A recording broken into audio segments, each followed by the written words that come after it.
Bonjour à tous, merci de nous retrouver sur Public Sénat. À suivre ce matin sur notre antenne, les travaux de la commission d'enquête sur l'évasion fiscale qui a poursuivi cette semaine ses auditions. 2 jours après, à l'Assemblée générale de Publicis, les sénateurs entendaient son PDG, Maurice Lévy, dont le super bonus de 16,2 millions d'euros a récemment fait polémique. Tout de suite, donc, l'audition de Maurice Lévy. Bonne matinée à tous. Mes chers collègues, nous accueillons M. Maurice Lévy, président directeur général de Publicis, mais surtout aujourd'hui président de l'Association française des entreprises privées, c'est-à-dire les principales entreprises du CAC 40 et donc qui sont directement liées à l'attractivité de la Bourse de Paris comme nous venons de le voir. Je vous rappelle, Monsieur le Président directeur général, que conformément aux termes de l'article 6 de l'ordonnance du 17 novembre 58 relative au fonctionnement des assemblées parlementaires, votre audition doit se tenir sous serment et que tout faux témoignage est passible des peines prévues aux articles 434-13 et 434-15 du Code pénal. En conséquence, je vais vous demander de prêter serment, de dire toute la vérité, rien que la vérité. Pour ce faire, vous lèverez la main droite et vous direz « je le jure », ce que je vous invite à faire. Je le jure. Je vous remercie. Je vous propose de commencer cette audition par un exposé liminaire en fonction des questions qui ont déjà été fournies par le rapporteur, puis de répondre directement aux questions de notre rapporteur, M. Éric Bocquet, puis je passerai ensuite la parole à d'autres membres de la commission. Vous avez la parole. Merci, Monsieur le Président. Toute petite correction, si vous le permettez, je ne suis pas le président directeur général de Publicis Group, je suis le président du directoire. C'est une société à conseil de surveillance et directoire.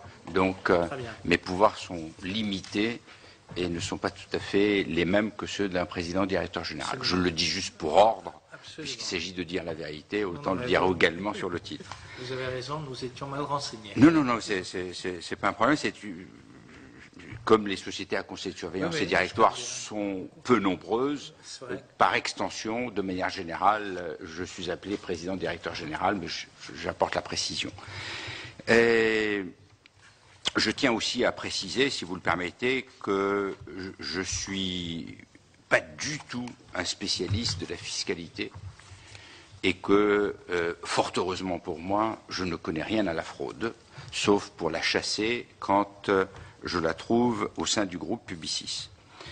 Et donc, si la commission évasion des capitaux et des actifs hors de France et ses incidences fiscales a pour objet d'enquêter sur la fraude fiscale, je crois qu'il est important que je précise au titre de la FEP que de mon point de vue et du point de vue des adhérents de la FEP, les grandes entreprises sont étrangères à la fraude. Et je vais essayer de m'expliquer là-dessus.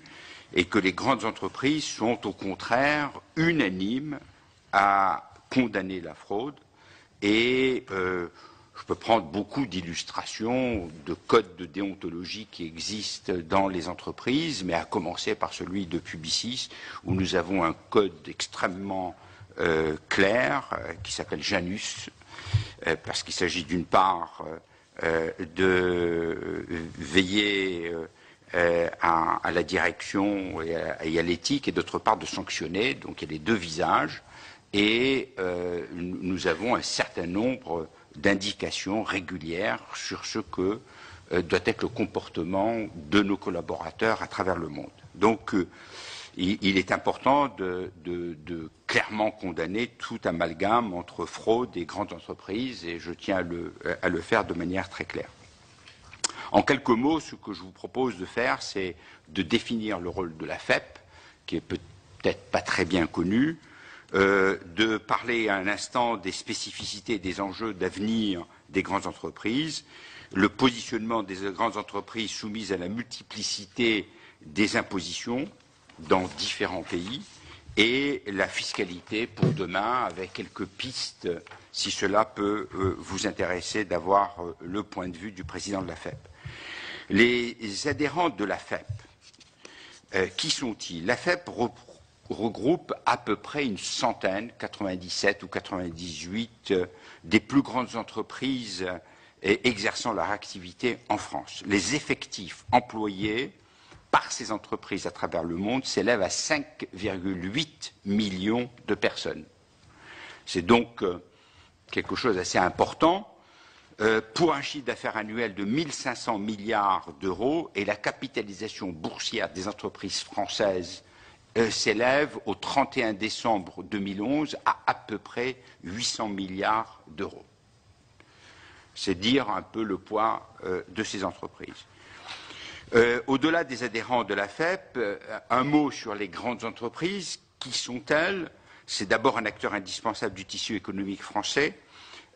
Et si on reprend l'étude INSEE 2012, l'étude INSEE a dénombré 2 691 049 entreprises françaises et parmi ces 2 691 049, 217 sont considérées comme de grandes entreprises. Ces 217 entreprises représentent 3 986 077 emplois, c'est-à-dire 31% des effectifs du secteur marchand en France, 62% des dépenses ou investissements de recherche, 33% de la valeur ajoutée produite, près de 50% du chiffre d'affaires à l'export. Un point aussi important, nous avons, contrairement à notre économie, une surreprésentation des grandes entreprises parmi les 500 premières entreprises mondiales. Nous sommes devant l'Allemagne, ce qu'il faut quand même souligner, c'est un des rares domaines dans lequel nous battons l'Allemagne de manière très claire. Enfin, et contrairement aux idées reçues, les grandes entreprises sont un important contributeur aux finances publiques. Le débat sur les prélèvements doit être recentré sur l'ensemble des prélèvements supportés par les entreprises, qui, je le rappelle, la totalité des entreprises représente 335 milliards d'euros, c'est-à-dire près de 50% des prélèvements totaux. Quel est le rôle de la FEP? Quel est notre métier? Que faisons-nous? La FEP a pour objectif et pour mission essentielle de faire valoir la position des grandes entreprises françaises auprès des institutions européennes, des organisations internationales et des pouvoirs publics français, essentiellement dans l'élaboration des réglementations à caractère horizontal, économie, finances, fiscalité, droit des sociétés, droit de la concurrence, propriété intellectuelle, droit de la consommation, réglementation sociale, droit du travail, droit de l'environnement, etc., etc. Donc notre but, notre mission consiste à analyser ce qui peut être élaboré, à en discuter avec les membres de la FEP et à rapporter le point de vue et les positions des membres de la FEP auprès des différents organes, et y compris d'ailleurs au Sénat. Il nous arrive assez fréquemment de venir pour exposer le point de vue des entreprises de façon à voir où il peut y avoir des zones d'amélioration. La FEP ne collecte aucune information spécifique sur ses adhérents. Nous n'avons pas cette mission. Nos analyses sont fondées sur les données publiées, comme par exemple les documents de référence des entreprises. La FEP n'entreprend aucune démarche sectorielle ou individuelle. Nous n'intervenons pas en qualité de conseil, que ce soit sur le plan juridique, fiscal, social ou environnemental. Ce n'est pas notre mission, ce n'est pas notre métier. Et je tiens à le préciser, c'est le métier d'autres personnes, un métier tout à fait honorable, mais que la FEP n'a pas les moyens d'exercer.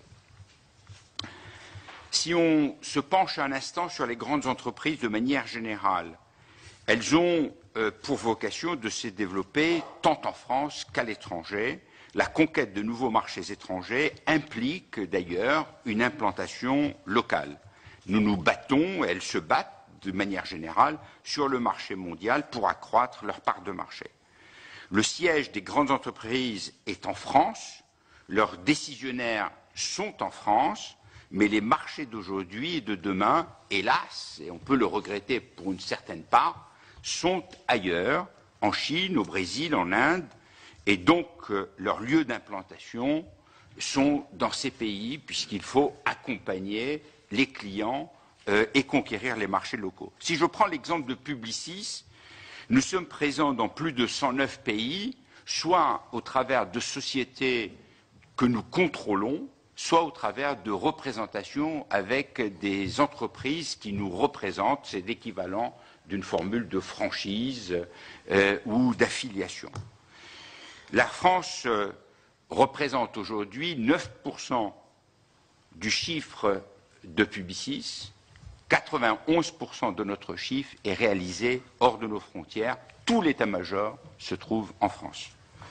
Les clients français, c'est-à-dire ceux qui sont des sociétés françaises, ne représentent aujourd'hui, et on peut le regretter, que 7% de notre chiffre. 93% de notre chiffre est réalisé avec des sociétés qu'il faut aller conquérir dans le Middle West américain, au Chili, au Brésil, en Inde, en Chine, en Russie, etc.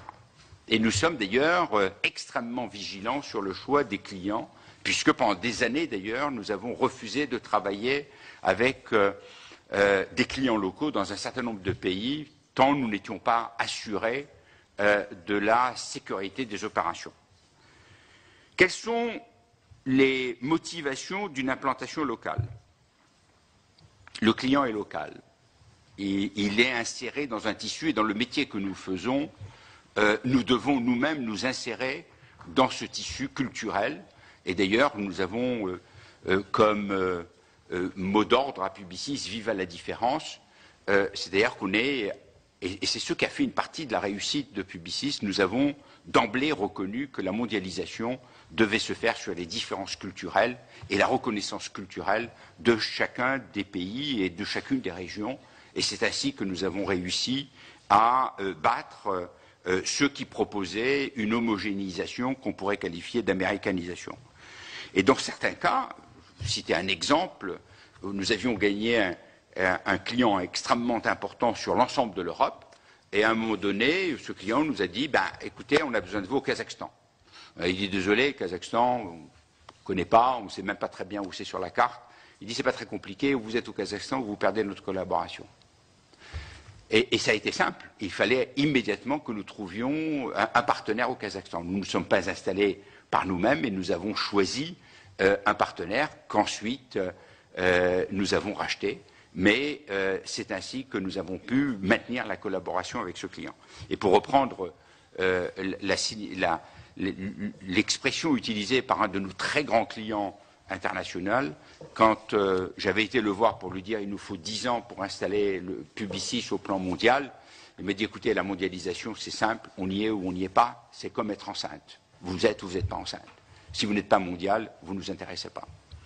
Et c'est comme ça que ça se passe. Donc nous avons été contraints de suivre et actuellement nous nous intéressons bien sûr majoritairement aux pays dans lesquels il y a des possibilités de développement avec des clients locaux et de croissance pour le groupe.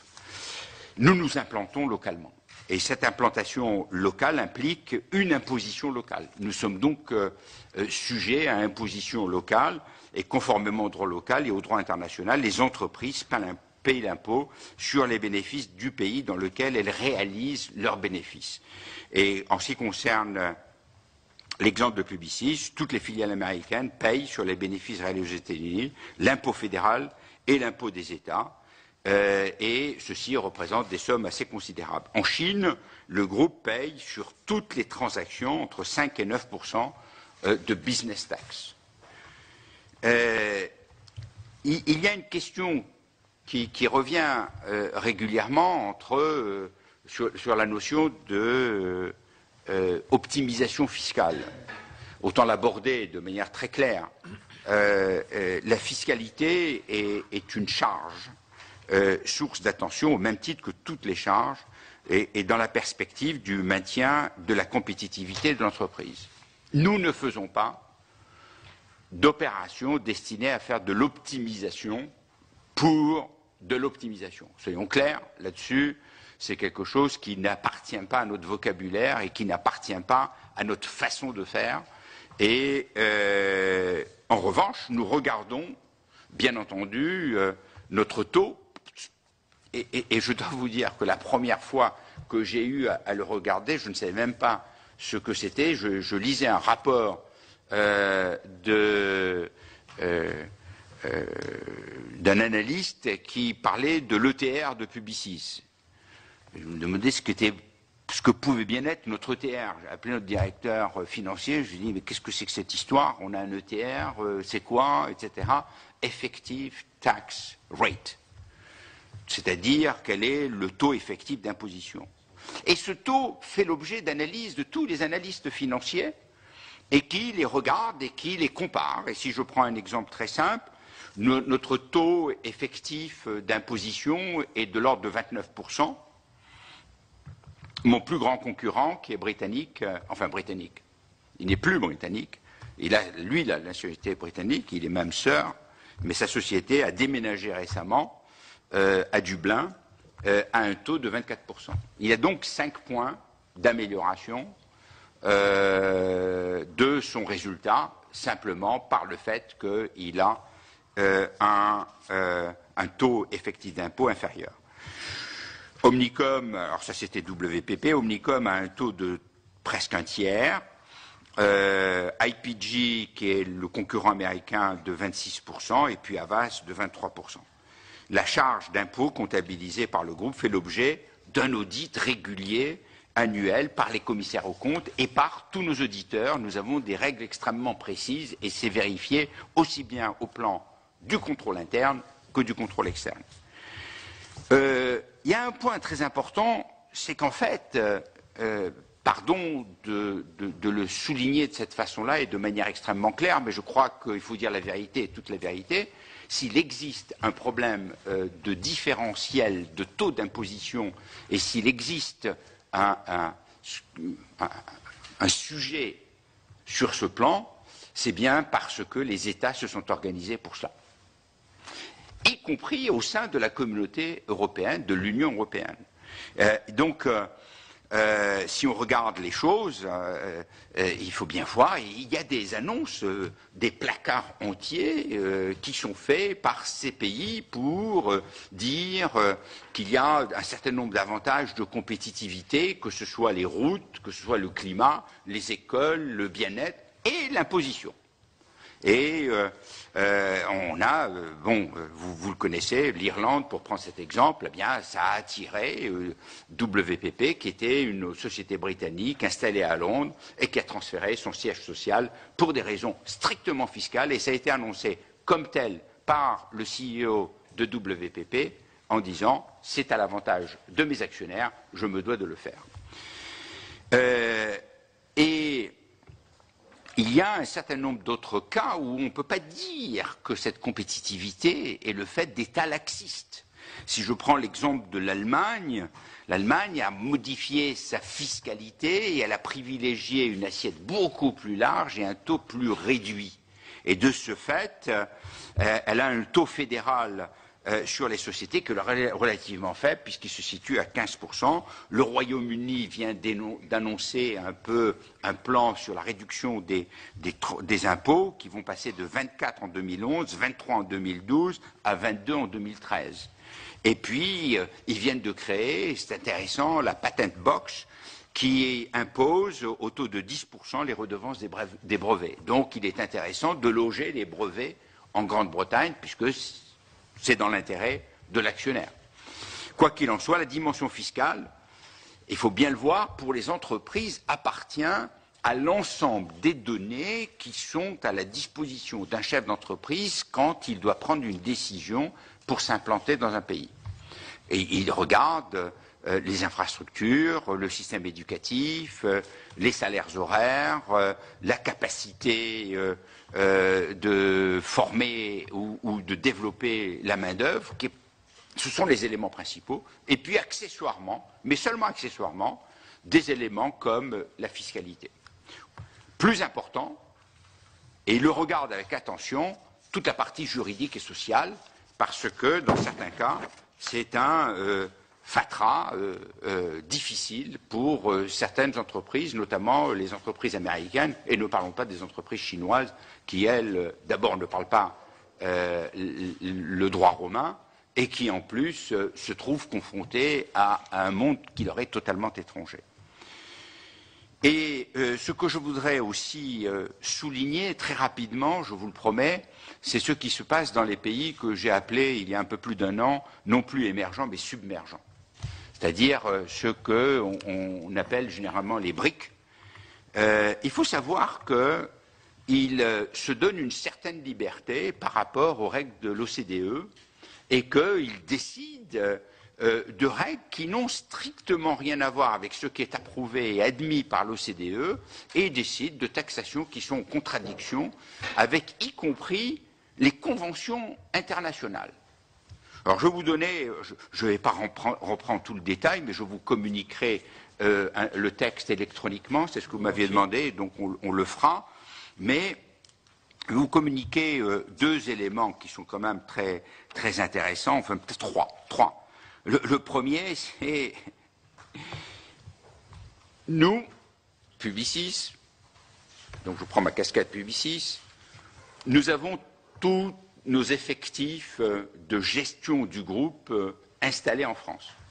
Et nous avons ce que nous appelons des management fees, c'est-à-dire que nous facturons nos prestations au Brésil ou ailleurs, ou à tous les pays d'ailleurs, et de manière tout à fait cohérente, vérifiée, vérifiable.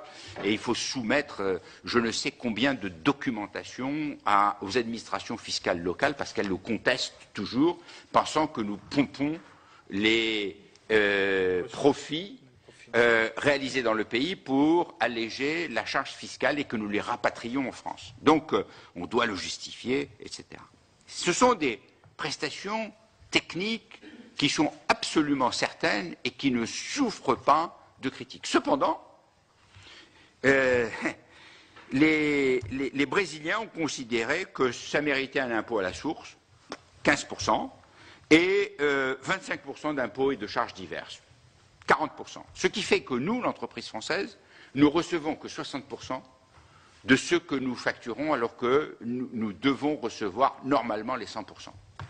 Je le dis au passage, c'est un élément sur lequel d'ailleurs, puisqu'il s'agit toujours de parler franchement dans cette commission, on ne reçoit pas beaucoup d'aide, ni de l'administration, ni de l'État. On nous laisse un peu seuls face à ces problèmes-là. Je vais vous donner un autre exemple extrêmement intéressant. Il y a eu un contrôle d'une de nos opérations en Chine. En Chine, il y a une taxe, une business tax. C'est une taxe sur le chiffre d'affaires et il faut présenter les fiapiao. Ce sont des documents qui sont timbrés, estampillés, etc. Et on a eu la visite d'un certain nombre d'inspecteurs qui sont allés collecter les fameux fiapiao. Ils ne les ont pas tous trouvés. Donc, ils nous ont dit, là-dessus, on va vous taxer. On a dit, mais attendez, laissez-nous collecter les choses. Non, non, on vous taxe. Et vous pourrez toujours réclamer la différence. Ils nous ont taxés. On a été obligé de payer, autrement on nous retirait la licence. On a présenté les papiers. Et on nous a dit, perte de face. Vous ne pouvez pas. Vous ne pouvez pas. Pour l'administration, ce serait une perte de face que de revenir en arrière. On a agité tout ce qu'on a pu agiter, l'ambassade de France en Chine, l'ambassade de Chine en France, on a essayé de faire des choses. On n'a pas trouvé un seul avocat qui était prêt à faire un procès en disant « moi je ne m'attaque pas à l'administration fiscale chinoise ». Et donc nous avons payé de manière totalement indue, tout simplement pour qu'une brave administration chinoise ne perde pas la face, des sommes qui n'ont rien à voir avec ce qui est normalement dû. Voilà. Voilà ce qui se passe dans un certain nombre de pays. Je ne vous parlerai pas, et je vous laisserai, parce que je vois que j'abuse de votre temps, l'exemple indien, mais là c'est un exemple très connu, où, en contradiction même avec la décision de la Cour de cassation indienne et la Cour suprême, ils ont imposé des entreprises en disant, puisque vous vendez quelque chose de manière indirecte en Inde, nous vous taxons en Inde, même si c'est totalement indirect et en contradiction avec toutes les règles de l'OCDE. Donc, on est un petit peu désarmé quand on se trouve dans ces situations, et on aimerait bien, puisque je suis là et que je suis en train de témoigner au nom des grandes entreprises françaises, avoir un peu plus souvent le soutien de l'État français. Pour conclure, je vais essayer de vous donner quelques pistes d'amélioration vues du point de vue des entreprises. Donc, pardon, elles sont nécessairement frappées au sceau de l'intérêt des entreprises. Mais l'intérêt des entreprises, c'est aussi l'intérêt de la France, puisque nous savons très bien que la seule façon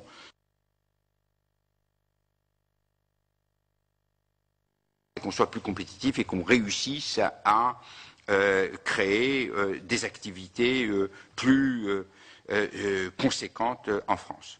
La fiscalité, comme je l'ai souligné, fait partie intégrante de la compétitivité des entreprises. Elle est d'une façon ou d'une autre répercutée sur les prix. Donc, de ce fait, plus on est taxé, plus ça se retrouve dans les prix. On n'a pas le choix. Dans ce contexte, la bonne solution, celle qui nous paraît la plus évidente, c'est la convergence. Et en tous les cas, si on ne peut pas faire une convergence, et je comprends bien, et on n'est pas complètement idiot, on sait très bien qu'on ne peut pas avoir une convergence avec le Brésil, qu'on ne peut pas avoir une convergence avec la Chine, c'est impossible. En revanche, avoir une convergence avec les principaux pays européens et ne pas se retrouver avec des pays européens de l'Union européenne qui bénéficient des soutiens de l'Europe et qui font concurrence sur la fiscalité, cela me paraît être un élément de base, c'est la moindre des solidarités dans la maison Europe. Et donc, je pense que c'est un élément important. En plus, puisqu'on est dans un moment où on parle beaucoup de nouveaux impôts, il me paraît important de souligner que nous avons déjà une charge fiscale plus importante et plus lourde. Nous faisons partie des champions du monde. Et que donc tout ce qui consisterait à alourdir cette charge mérite au minimum un double examen. Et donc méfions-nous des éléments de fiscalité qui touchent au siège de l'entreprise et à un certain nombre d'autres éléments qui sont pénalisants pour l'entreprise. Enfin, je pense qu'il est important d'analyser tout ce qui se passe sur les différents pays et surtout, il y a 2 ou 3 choses que je voudrais souligner. La première, c'est de grâce, essayons d'avoir un peu de sécurité juridique. Il est extrêmement pénalisant quand vous avez pris une décision de voir qu'elle est remise en cause parce que les textes changent et donc tout d'un coup, c'est assez embarrassant, pour dire le moins.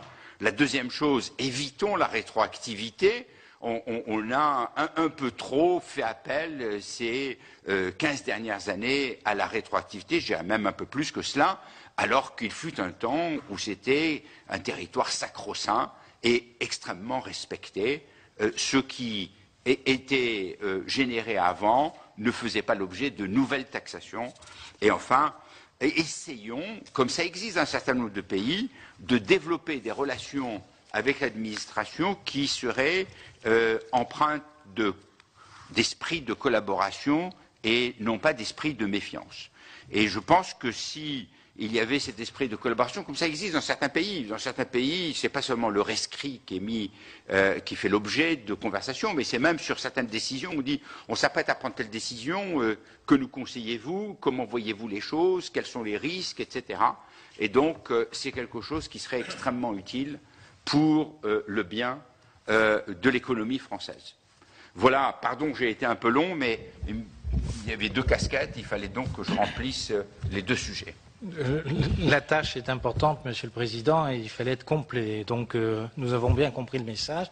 Je vais m'excuser parce que je vais me faire remplacer par le Président Collin et je reviendrai dans quelques instants. Et puis, la parole va être donc au rapporteur pour lancer le débat, et puis après aux autres membres de la Commission. Je suis à la disposition. Il y a déjà Madame Bouche. Je suis à la disposition de tout le monde. J'essaie de revenir le plus rapidement possible. D'accord. Alors, monsieur le rapporteur, vous avez la parole. Bien, merci, monsieur le président. Bien, la première question s'adressera aux dirigeants de Publicis, que vous êtes non pas représentant de la FEP. Vous nous avez présenté donc votre groupe, votre activité. Donc, vous dites être présent dans 109 pays dans le monde. Donc, j'ai bien noté que vous évitiez scrupuleusement les paradis fiscaux. Toutefois, est-ce que vous êtes présent et y a-t-il des entités publicistes présentes dans des territoires à fiscalité privilégiée, dans le monde et en Europe? Oui. Mais partout où nous sommes avec des activités. Si je prends un exemple qui est la Russie, par exemple, en Russie, l'impôt est à 20%, nous avons près de 1000 personnes, 900 et quelques très exactement.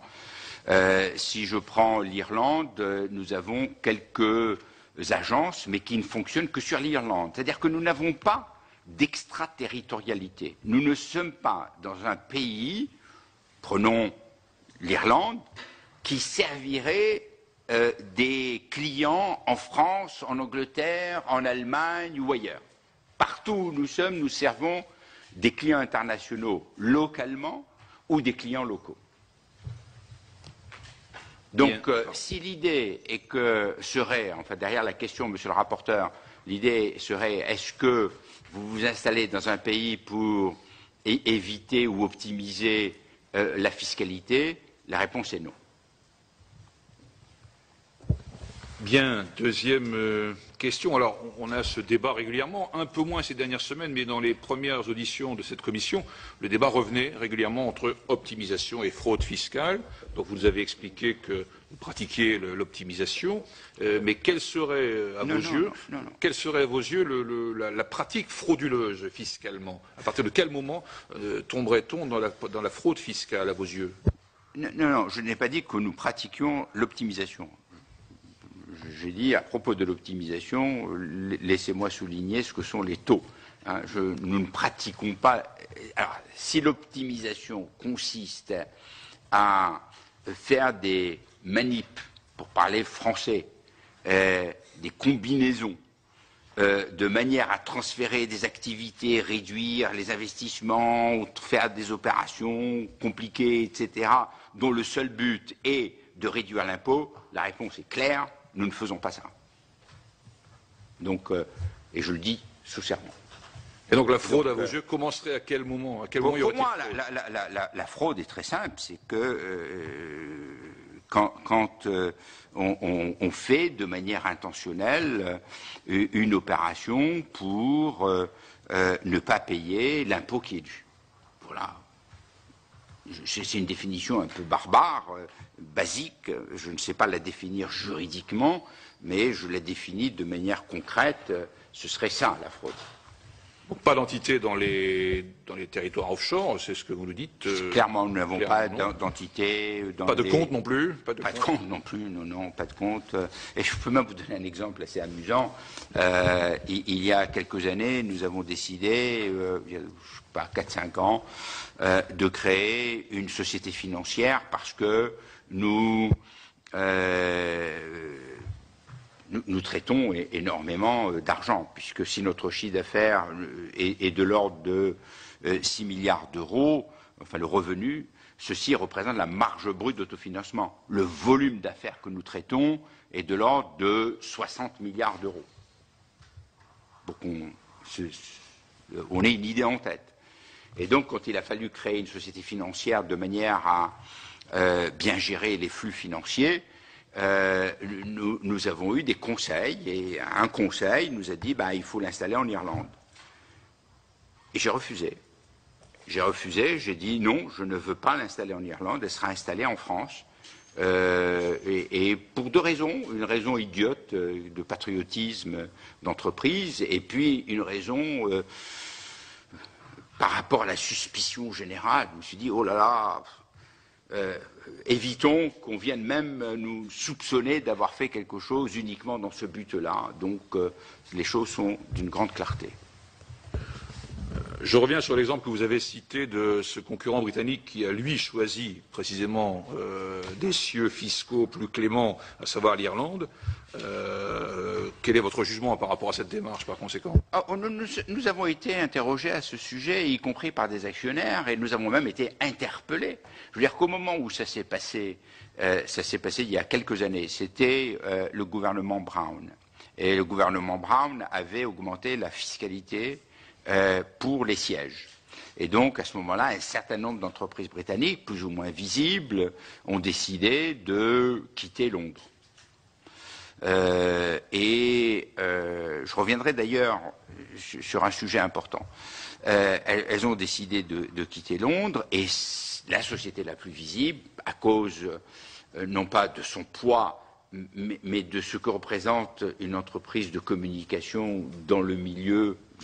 Notre poids est faible par rapport à Total, etc. Mais nous avons une visibilité qui est forte compte tenu du fait que nous travaillons pour des clients mondiaux et que nous sommes dans l'univers du média. Donc, il a d'abord dit, tout ceci est public, il a interpellé le gouvernement en disant si vous le faites, je partirai.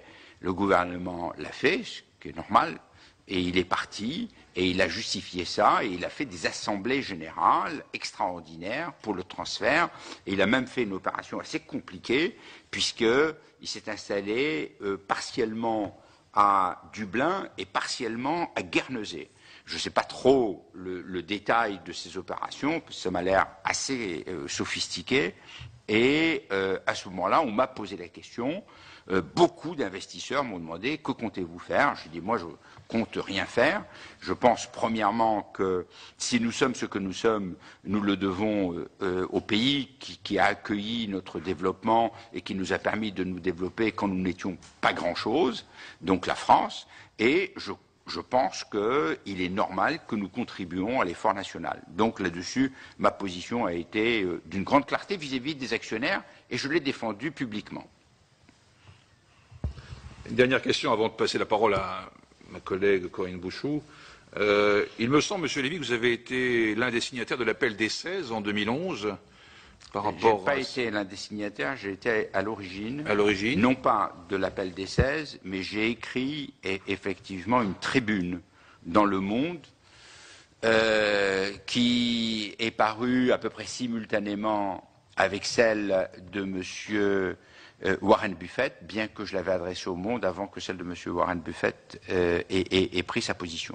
Ma position avait été très claire à l'époque, et elle est toujours très claire. Nous traversons une période difficile, nous devons faire des efforts, et il est normal que ceux qui reçoivent la meilleure part contribuent davantage. Et j'appelais à une contribution supplémentaire de ceux qui étaient comme j'avais dit, les mieux nantis, les plus favorisés. Là-dessus, le Nouvel Observateur a décidé de s'emparer de ce texte et de faire un appel des 16. J'avais hésité à signer cet appel parce que je n'aimais pas le taxez-nous, je n'aimais pas cette approche un peu, pardon, mais vulgaire. Mais je l'ai signé néanmoins parce que je ne voulais pas être en contradiction avec le propos que j'avais tenu et je ne suis pas en contradiction, je suis bien sûr favorable à une augmentation des impôts et, comme on dit, jusqu'à un point. Jusqu'à un point. Non, c'est pas, il ne faut pas exagérer, il ne faut pas être confiscatoire. Donc, jusqu'à un point. Il ne faut être ni confiscatoire ni décourageant. C'est mon seul propos là-dessus, donc je suis très favorable à l'augmentation des impôts. Je suis très favorable en ce qui me concerne pour payer davantage d'impôts. Je ne suis pas favorable à ce que ce soit décourageant, confiscatoire et humiliant. Très bien. Merci. Corinne Bouchoux. Monsieur le Président, merci de votre exposé extrêmement pédagogique et clair. Moi, vous avez deux casquettes, donc je vais me permettre de poser une question et de faire une remarque. Ma première question, c'est qu'en matière de fraude et d'évasion fiscale, il y a la réalité factuelle, difficile à saisir, on y travaille depuis des semaines, et la représentation que nous pouvons nous faire, que les acteurs peuvent se faire, que les économies peuvent se faire de la situation telle qu'elle est.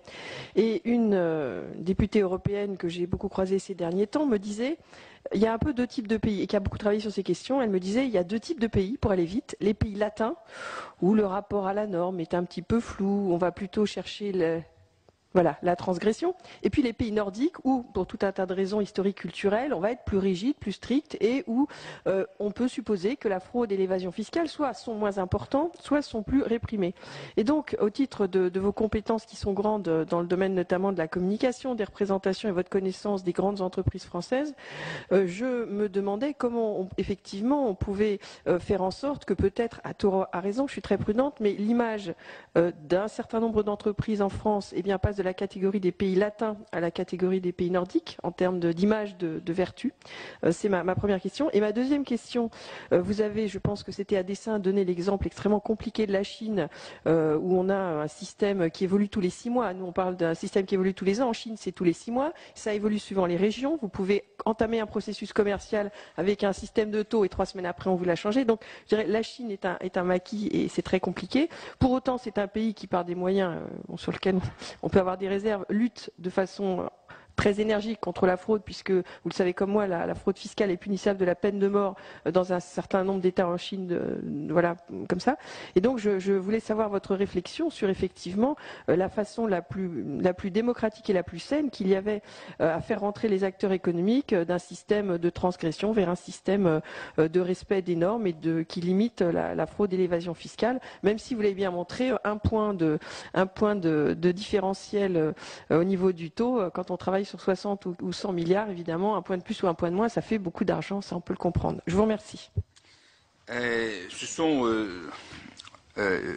deux questions extrêmement importantes. Alors, en ce qui concerne la Chine, parce que c'est rapide, tout est insécurité. Tout. On peut nous retirer l'autorisation d'exercer le lendemain. C'est d'une fragilité juridique excessive. Il y a des transgressions sur le droit de propriété intellectuelle, industrielle, etc. Mais enfin, je veux dire que la liste est longue. Et je n'arrive pas à comprendre qu'on ne puisse pas en discuter avec les Chinois. J'ai évoqué ce problème, je sais que ça n'a pas été très apprécié publiquement auprès de Wen Jiabao. Je fais partie du World Economic Forum, il se trouve que nous avions une session privée. Il y avait 200 personnes. Avec le Premier ministre et je lui ai expliqué la situation et effectivement il a pris des positions comme ils savent le faire, extraordinaire rigueur, etc. Le résultat c'est que bon. Alors c'est aussi compliqué par le fait qu'il y a les provinces, il y a les régions, il y a l'État. Et que c'est un maquis extrêmement compliqué et il y a encore un système féodal, pardon pour l'expression, de gouvernement. Donc, je ne peux pas en dire beaucoup plus sur la Chine, mais ce n'est pas... si on ne se basait que sur ce plan-là, et s'il n'y avait pas cette croissance exceptionnelle, et si nous n'avions pas tous nos clients qui étaient là, je ne suis pas certain que nous y serions allés si rapidement. Je me rappelle quand j'avais dit à Marcel Bleustein-Blanchet au début des années 90, il va falloir y aller, et il me dit, il me rappelle encore, Maurice, est-ce que vous parlez chinois? Je lui dis non, je n'ai pas besoin de parler chinois. Non, parlez pas chinois. Je comprenais ce qu'il voulait dire, c'est-à-dire vous n'avez pas la mentalité chinoise. Bon. Donc voilà, c'est une situation qui est effectivement préoccupante. Si on regarde maintenant l'aspect pays latin, pays saxon, anglo-saxon, là il y a beaucoup à dire. Et vous allez me pardonner, mais je vais commencer par le premier coupable, qui est l'État.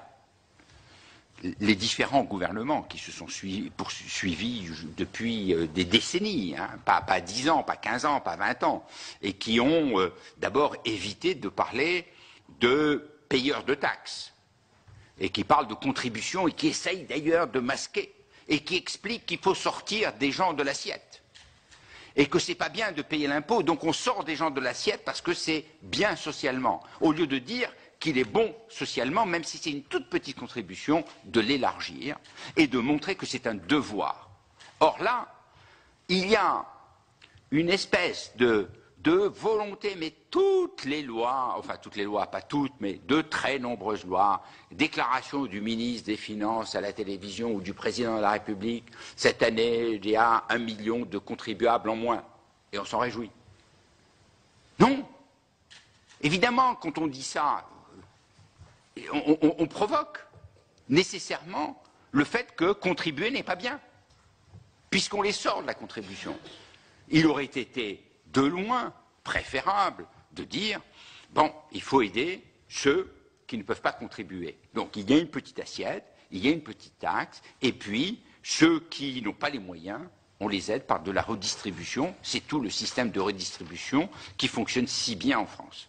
Et donc, ça c'est le premier élément. Le deuxième élément, en ce qui concerne les grandes entreprises, je voudrais là-dessus être très clair. Il faut savoir que nous sommes scrutés, j'allais dire scrutinized, nous sommes scrutés de manière épouvantable. Si vous pouviez lire les rapports d'analystes qui sont faits sur les grandes entreprises. Mais on épluche tout ce que l'on fait, comment est-ce qu'on fait du commerce, toutes les questions qui nous sont posées. Il est impressionnant de voir jusqu'où va le détail des questions qui nous sont posées. J'ai été obligé de m'informer sur la tonne équivalent carbone par personne pour pouvoir répondre à des questions d'investisseurs, alors que je pensais que nous étions assez éloignés de ces préoccupations, puisque nous n'avons pas d'usine, nous ne générons pas de gaz à effet de serre, etc. J'ai découvert que si. Le simple fait de respirer et d'avoir des collaborateurs est quelque chose, donc je devrais avoir moins de collaborateurs. Parce que plus j'ai des collaborateurs, plus j'ai des tonnes équivalent pétrole dans ce domaine, carbone. Donc, on est scruté de manière extrêmement détaillée, on est analysé dans le détail, et les grandes entreprises, celles qui sont cotées et celles qui font appel aux capitaux étrangers et aux investisseurs internationaux, celles-là sont soumises à la question de manière très rigoureuse. Et ce n'est pas bon et ce n'est pas apprécié de tricher. Et ce n'est pas bon et ce n'est pas apprécié de ne pas être extrêmement strict et rigoureux. Donc, il y a un comportement qui est d'une rigueur importante. Je ne suis pas en train de dire que tout le monde, je ne peux pas délivrer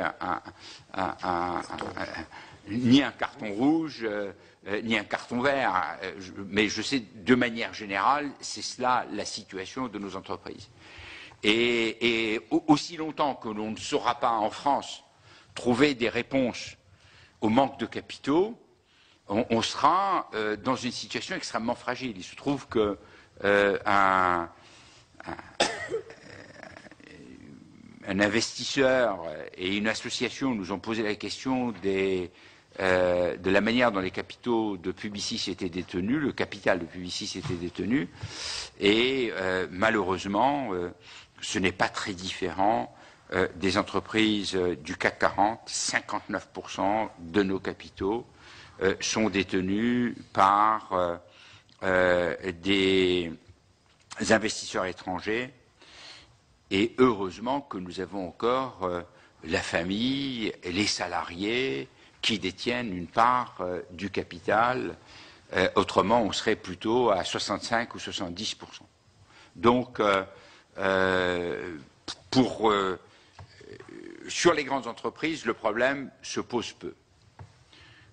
Enfin, il y a un dernier point qui me paraît intéressant et qui devrait être exploré, c'est que depuis, là encore, de très nombreuses années, on fait peser l'impôt sur un nombre de plus en plus petit, soit d'entreprises, soit d'individus, et la base se restreint. Et donc, la pression augmente. Et de ce fait, voilà, l'assiette se restreint. Et de ce fait, vous avez pas mal de gens qui cherchent les moyens d'éviter de payer l'impôt. La conclusion est simple, hein, on a intérêt à élargir la base, et c'est ce qui se passe dans tous les pays, et il y a partout un peu de fraude, mais elle est extrêmement... J'ai l'impression, et c'est d'ailleurs, même les médias, parfois ne rendent pas service, puisque à un moment donné, je me rappelle d'un article, le sport national favori des Français, la fraude fiscale. Quand on dit que c'est un sport favori, sport national, je trouve que là aussi, on est quasiment en train de dire, et puis vous avez tous les trucs, hein, vous avez à toutes les occasions, vous avez des numéros spéciaux, comment éviter, comment truc, et vous avez des gens qui expliquent. Combien de fois nous sommes sollicités par des entreprises, des conseils qui viennent nous voir en nous disant on peut réduire la base fiscale de Publicis, etc. Nous évitons cela, et personnellement, je l'évite à titre personnel. Merci, Monsieur le Président. Notre collègue Delattre peut-être va souhaiter intervenir. J'ai bien apprécié, Monsieur le Président, votre discours sur l'étroitesse voulue par la responsable politique de nos assiettes fiscales. Et pour vous sourire, j'ai appartenu à une majorité, à une époque qui a supprimé l'ISF entre 86 et 88. Et la contrepartie, c'est que nous enlevions 2 millions de contribuables sur les bas revenus. Et celui qui a pris la décision, il a toujours pensé que d'avoir supprimé l'ISF, il avait fait mat aux élections, pour dire que les 2 millions n'ont pas été d'une très grande reconnaissance apparemment. En plus, ce sont des erreurs politiques la plupart du temps, non seulement économiques et fiscales. Plus sérieusement, nous sommes en fait, à travers ces dossiers, on réfléchit aussi à un certain nombre de dossiers plus ou moins voisins, collatéraux. Est-ce que vous ne pensez pas qu'aujourd'hui, la principale richesse, finalement, est-ce que la fiscalité devrait peut-être privilégiée? Ce sont plus, vous savez, dans le grand débat que nous avons sur la réindustrialisation du pays. Donc tout le monde veut réindustrialiser le pays. Moi, je suis de ceux qui pensent que nos vraies valeurs, c'est aujourd'hui plutôt les brevets, les propriétés industrielles, les marques, marketing, etc. Et qu'en fait, la production a des coûts qui font que certaines régions du monde aujourd'hui sont dans la concurrence imbattable pour des raisons de régimes sociaux, etc. Ce que tout le monde connaît. Et Nike et Adidas, ce qui fait la différence, c'est le marketing, parce que de toute façon, c'est fabriqué au même endroit, ou à peu de choses près. Alors, est-ce que vous ne pensez pas qu'une fiscalité qui privilégierait un peu ces valeurs plus ou moins corporelles n'aurait pas un intérêt plus pour attirer à nouveau les chercheurs, les industriels, toutes celles et tous ceux qui, en fait, passent le cap de la simple production? Vous aviez tout à l'heure l'intervention de Jean-Pierre Jouyet. Il se trouve qu'avec Jean-Pierre Jouyet, nous avons co-signé un rapport, et c'est un des rares rapports auxquels j'ai contribué, qui a vu plus de 80% de ses propositions appliquées. C'est le rapport sur l'économie de l'immatériel. Et alors que j'ai participé à 2 autres commissions, dont l'une sur la lutte contre la toxicomanie, et qui est allée au cimetière des rapports des différentes commissions. Et donc, le problème de l'immatériel et de l'économie de l'immatériel est un problème sur lequel je m'étais beaucoup penché bien avant ça, et c'est pour ça que j'avais été choisi pour travailler avec Jean-Pierre sur ce sujet. Qu'est-ce que on avait dégagé à l'époque? Effectivement, et vous avez 100% raison, c'est un des points sur lesquels nous pouvons non seulement créer de la richesse, mais créer des emplois à forte valeur ajoutée et favoriser le développement de filières, d'intelligence, de moyens qui sont susceptibles de créer de véritables pôles de développement. Si on se penche uniquement sur le problème de l'économie du numérique, il y en a d'autres. Je veux dire, Publicis est un exemple d'entreprise de l'économie de l'immatériel. Nous ne faisons que ça. Hein. Je n'ai pas un seul ouvrier, et donc c'est comme ça que ça se passe, et tout ce que nous fabriquons, ce sont des prototypes, rien d'autre. Et si on regarde le secteur, que s'est-il passé?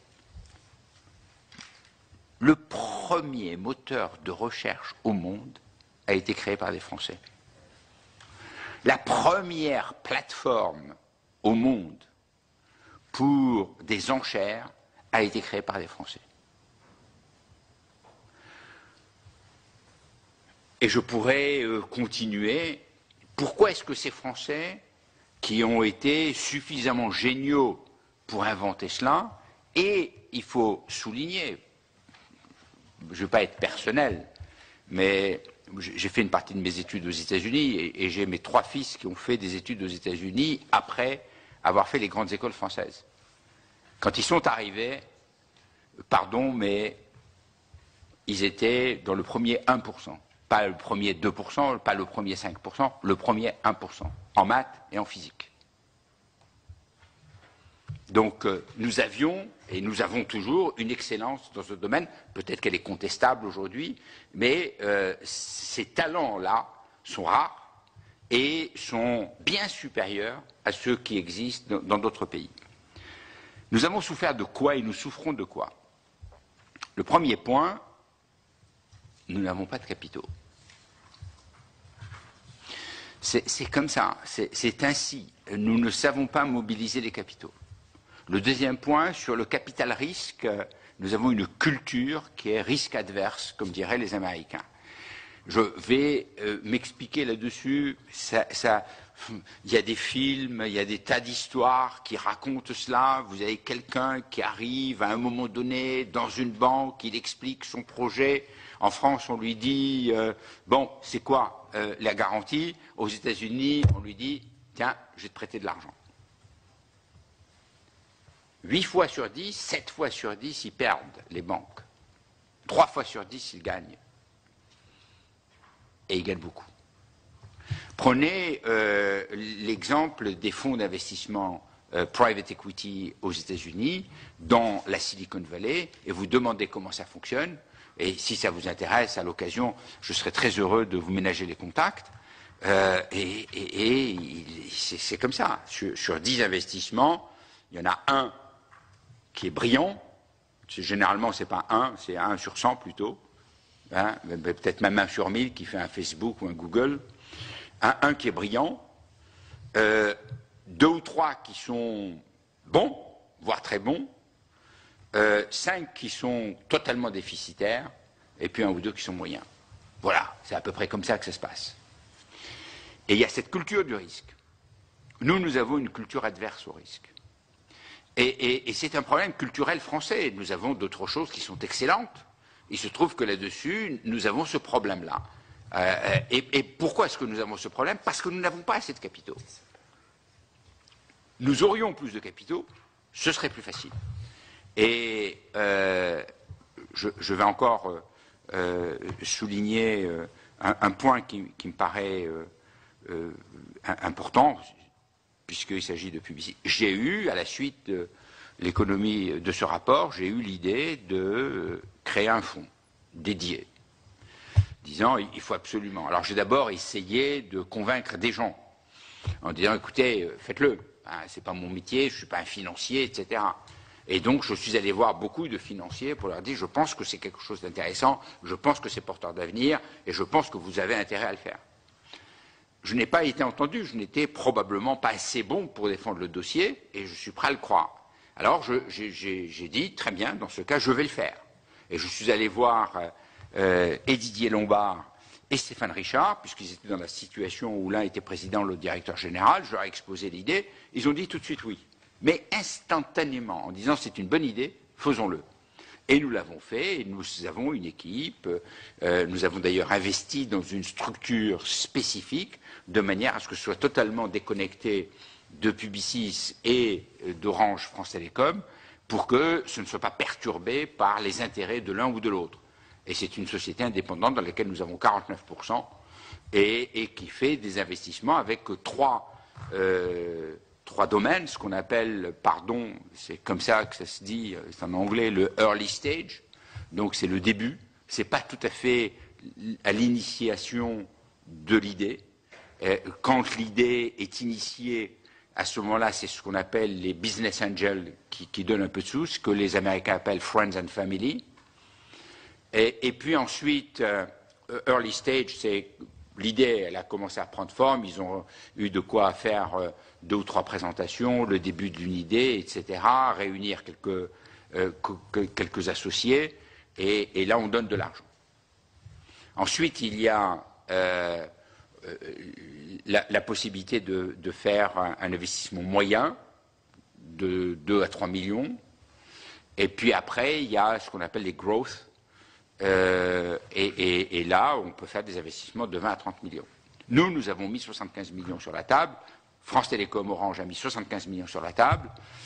Nous avons d'autres partenaires qui vont mettre de l'argent sur la table. Le Fonds européen a mis une dizaine de millions. La Caisse des dépôts va mettre probablement une dizaine de millions. Mais je voudrais que d'autres entreprises mettent des sommes substantielles de façon à ce qu'on ait un fonds de 500 ou 600 millions susceptible d'aider beaucoup de jeunes start-up. Parce que, proportionnellement, nous avons certainement au moins autant d'avantages qu'Israël dans ce domaine. Et il faut savoir que, par tête d'habitant, Israël est le premier pays au monde en matière de dépôt de brevets.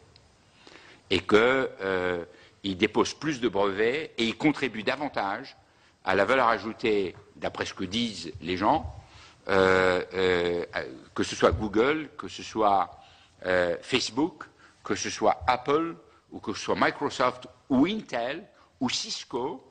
Vous écoutez les présidents, ils vous expliqueront que la filière qui a été mise en œuvre en Israël, qui partait de rien, il y a 15 ans, c'était la taille des diamants. Et ils ont mis en place tout un système supporté par l'État.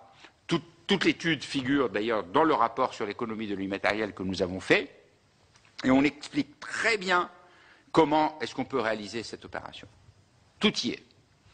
Et c'est quelque chose qui permet à ce moment-là de réussir un bon développement. Là où je suis un peu moins en accord avec vous, si vous le permettez, monsieur le sénateur, c'est sur l'idée du « ou ». Et je crois qu'on est plutôt dans la relation « et ».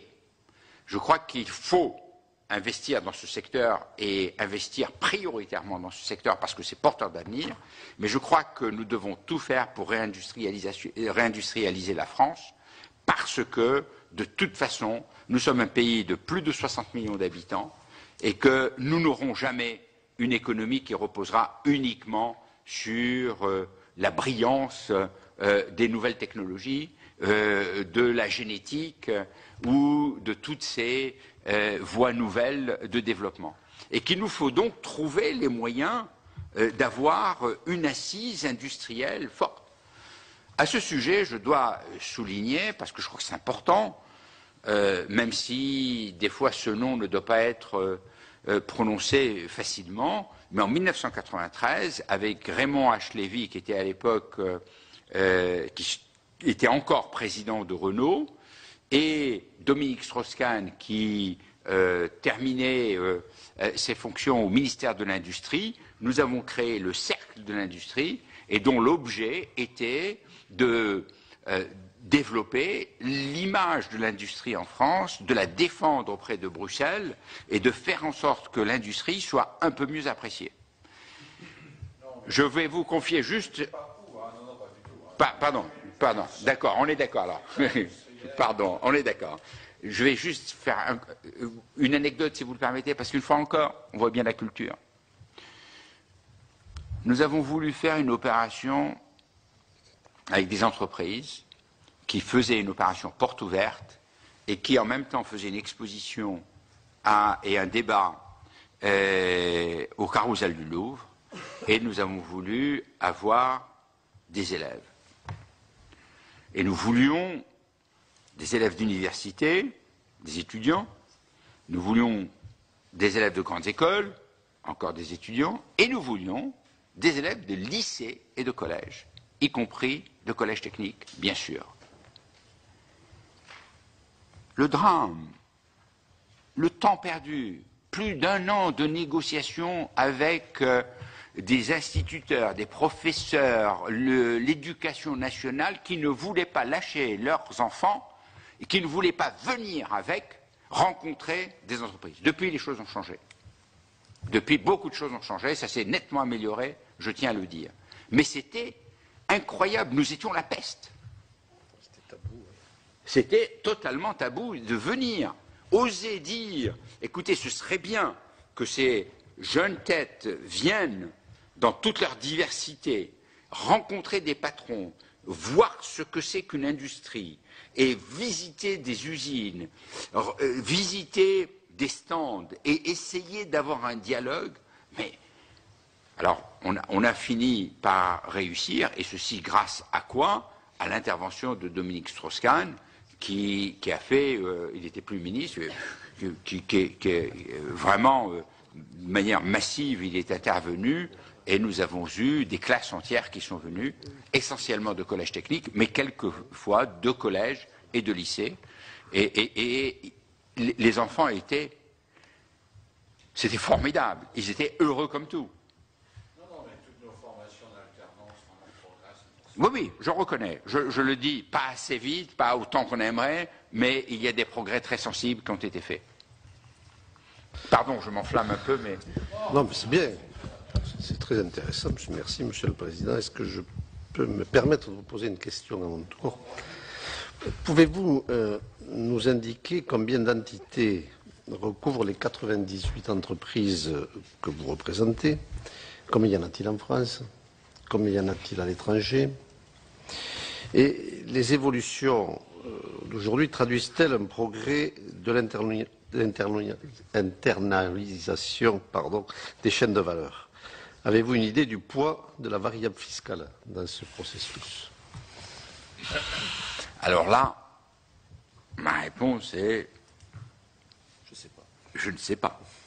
Alors, je peux vous dire 2 ou 3 choses pour... Et on peut essayer de vous donner des informations et vous faire une réponse écrite. Je parle sous le contrôle de Stéphanie Robert, qui est ici présente. 97-98 entreprises. Il y en a, je ne vais pas dire de bêtises, seulement 7 ou 8, peut-être une dizaine, je n'ai pas le décompte en tête, qui ont leur siège ailleurs qu'en France. Hein, tout le reste, ce sont des sièges français. Voilà. Ensuite, comment se répartit la valeur, comment se répartit les filiales, comment est-ce qu'elles fonctionnent, etc. Quelle est la valeur ajoutée transférée, pas transférée? Je suis dans le bleu le plus total. Je ne sais rien. Mais rien. Je sais pour Publicis comment ça fonctionne, ça je peux vous le dire. En ce qui concerne Publicis, nous avons un peu plus, je vous ai dit qu'on était dans 80 pays en propre, 80, 85, et 109 pays au total. Nous avons un peu plus de 1000 centres de profit, un peu plus de 700 entités légales. Nous avons plus d'une centaine d'entités dans lesquelles il y a encore des participations d'individus locaux qui nous ont vendu leur affaire et qui restent associés. Et donc, nous avons l'activité qui se déroule localement. Et ces entreprises locales payent au groupe 2 choses. Des prestations de management fees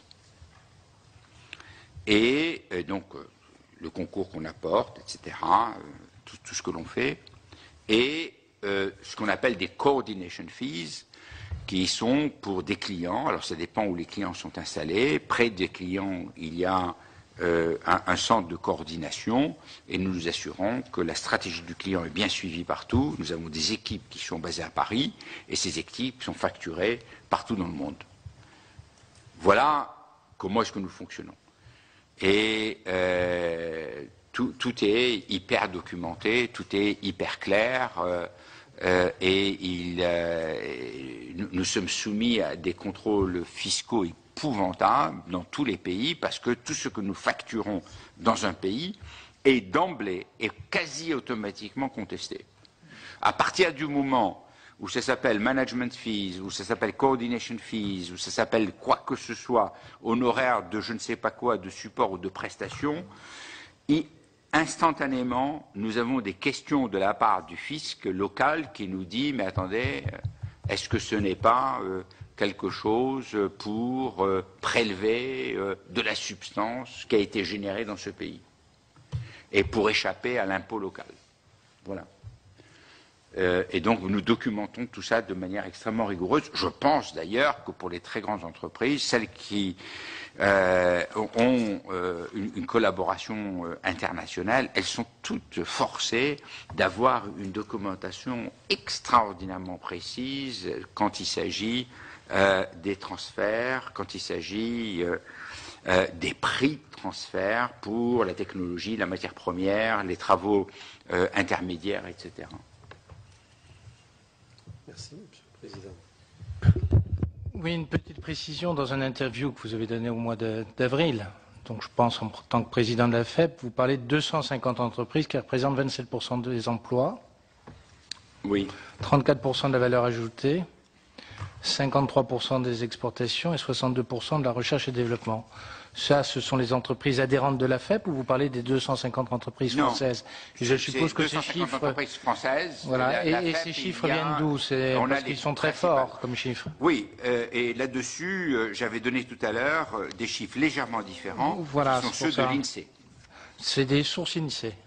Les chiffres que j'ai donnés tout à l'heure, ce sont des sources INSEE. Et ceux donc, ce sont des sources qui sont... C'est pour ça que je me suis basé sur ces informations. Alors que là, ce sont des sources que nous avons recueillies nous-mêmes auprès... À la FEP. Voilà. Bon. Vous évoquez, vous en avez parlé tout à l'heure comme étant peut-être la première priorité, la convergence européenne, au moins. Je ne parle pas des États-Unis ou du Japon ou d'autres pays, ou des BRICS. On parle de la convergence européenne. Il y a un exemple là-dessus que vous exposez, la taxe sur les chiffres d'affaires instituée par Gordon Brown et abandonnée, puis vous avez parlé du déplacement à Dublin. Les orientations automatiques, oui, alors c'est l'inconvénient pour moi d'être absent. Pardon, Monsieur le Président, mais nous l'avions évoqué dans le détail. On a donné tous les détails et comment ça s'est passé. Mais compte tenu des perspectives, évidemment, c'était important, mais si vous en avez parlé, je passe. Sauf si vous avez une question complémentaire. Mais on avait, Monsieur le rapporteur, Monsieur le Président. Ouais. Pardon. Oui, j'espère, Monsieur Lévy, que vous n'avez pas eu le sentiment d'être soumis à la question dans cette commission de cette vénérable assemblée. Notre souci, comprenez-le bien, c'est la transparence, bien évidemment, la compréhension des situations et la recherche de capitaux in fine. Vous dites il manque de capitaux, nous en cherchons nous-mêmes. C'est le but ultime de ce travail que nous menons pour la formation, l'économie, l'équipement, les infrastructures. Effectivement, il faut de l'argent pour l'économie réelle, c'est évident. Et autre remarque incidente, si le nombre de contribuables diminue, c'est peut-être aussi un signe de la paupérisation d'une certaine catégorie de population en France. Vous le savez comme nous, plusieurs millions de nos concitoyens sont passés sous le seuil de pauvreté, et donc il y a peut-être un lien de cause à effet aussi. Mais je voulais vous terminer avec une citation que j'ai lue ce matin dans la presse, d'un institut dont j'ai oublié le nom, je crois que c'est Alpha Life, mais sous réserve de vérification, à l'occasion des nominations dans les conseils d'administration des grands groupes qui ont lieu en ce moment, l'Institut soulignait le fait que de nombreux membres figuraient dans plusieurs conseils d'administration et faisait ce commentaire. En France, on est des champions de la financiarisation des conseils d'administration. Les administrateurs sont de plus en plus de purs financiers. Fin de citation. Alors, après vous avoir entendu parler d'activité réelle, d'économie réelle, d'industrie, j'ai l'impression que vous serez d'accord avec cet avis. Qu'en pensez-vous? Je ne l'ai pas lu, donc je ne sais pas. Je veux faire un commentaire là-dessus de manière générale. Premièrement, il y a une nette amélioration dans la composition des conseils d'administration depuis une dizaine d'années. Il y avait, et c'était un reliquat du système des noyaux durs, il y avait un système de barbichette qui existait, c'était je rentre dans ton conseil, tu rentres dans mon conseil et je prends 2% de ta société, tu prends 2% de la mienne. C'était ainsi que, comme il n'y avait pas d'argent, que le système de privatisation avait été monté pour éviter justement que les entreprises soient prises sous le contrôle étranger. Ce système a eu sa vertu qui a été de faire en sorte que ces grandes entreprises françaises ne passent pas, à l'exception notable d'une, qui est Péchinet, sous le contrôle étranger. De manière générale, quand on regarde ce qui s'est passé, il y a eu des investissements, il y a eu des fusions en France, mais il y a peu d'entreprises françaises qui ont été reprises, parmi les grandes, par des étrangers, je veux dire à l'exception notable de Péchinet. Et donc ça a bien fonctionné, et tout doucement, le système n'a plus lieu d'être, et on est dans un système classique, comme il en existe aux États-Unis, où les sociétés ne sont pas contrôlées. Et que la seule chose qui les protège, pour l'instant, c'est d'avoir accès à des capitaux, quand ils peuvent, et d'être bien tenu par un conseil. Alors, quand il s'agit des conseils d'administration, il y a effectivement pas mal de financiers dans les conseils. Pourquoi? Première chose, c'est que on vit dans un monde qui est de plus en plus compliqué. Quand on veut faire certaines opérations financières, prenez les convertibles, j'en ai fait, je ne savais pas ce que c'était, hein, donc j'avoue à quel point j'étais ignorant de cet aspect. Heureusement que au sein du Conseil, on m'a expliqué, attention, voilà un peu comment ça se passe, voilà, il faut faire un appel d'offres, il faut faire très bien, il faut vérifier ces points, il faut avoir un point juridique très précis, etc. Donc, comme on est dans un système de financiarisation de l'économie, avoir des gens qui connaissent bien le sujet, ce n'est pas plus mal. Ce qu'il ne faut pas, c'est bien entendu que les conseils soient dominés par les financiers. Ça, c'est clair. Et je ne connais pas la composition de tous les conseils, mais je pense que, comme je le disais tout à l'heure, on a fait beaucoup d'efforts et beaucoup de progrès. L'autre progrès que nous avons fait, et là, je dois dire que c'est à la suite de mon arrivée à la FEP, pardon, d'être un peu personnel, mais nous avons pris une initiative qui était concurrente, non pas en concurrence, mais concurremment, de celle du projet Copé-Zimmermann de féminisation des conseils. Et ça a été très utile parce que dans la féminisation des conseils, on est allé chercher des femmes ailleurs. Et au sein de la FEP, nous avons mis au point un système, ça s'est fait avant moi, et qui est un système très intéressant, de mentor et de mentee.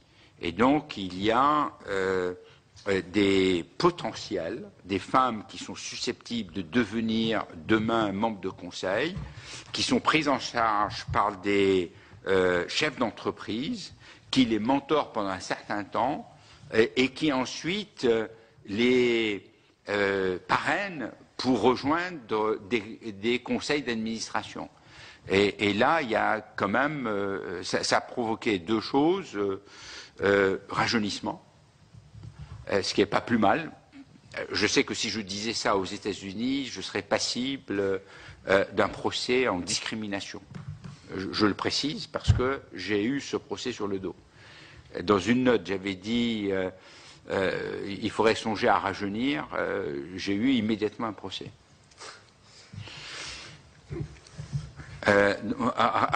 Rajeunissement, et diversification.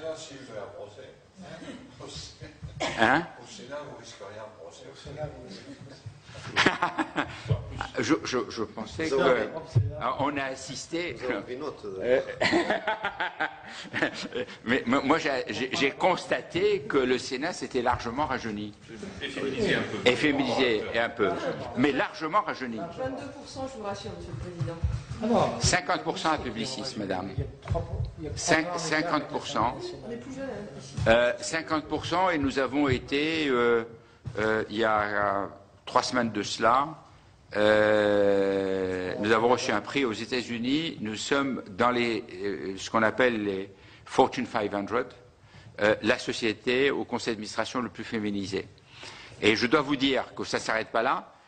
42% du management, je parle du top management, de nos agences est féminin.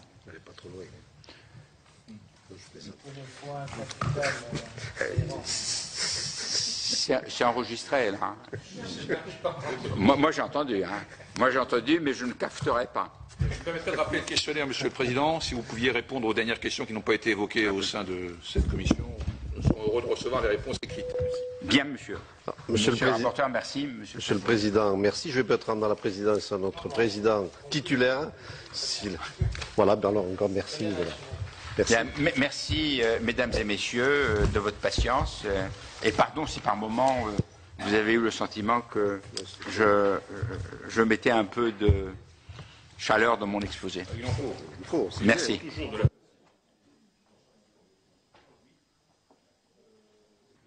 C'est la fin de l'audition de Maurice Lévy par la commission d'enquête sénatoriale sur l'évasion fiscale. Pour en savoir plus ou pour revoir cette audition, notre site internet publicsénat.fr. Prochain rendez-vous avec les travaux parlementaires, c'est cet après-midi à partir de 15h avec cette fois les travaux de la délégation sénatoriale à l'Outre-mer qui entend Patrick Romero, le PDG de Shell, sur la prospection pétrolière en Guyane. Bonne fin de journée à tous.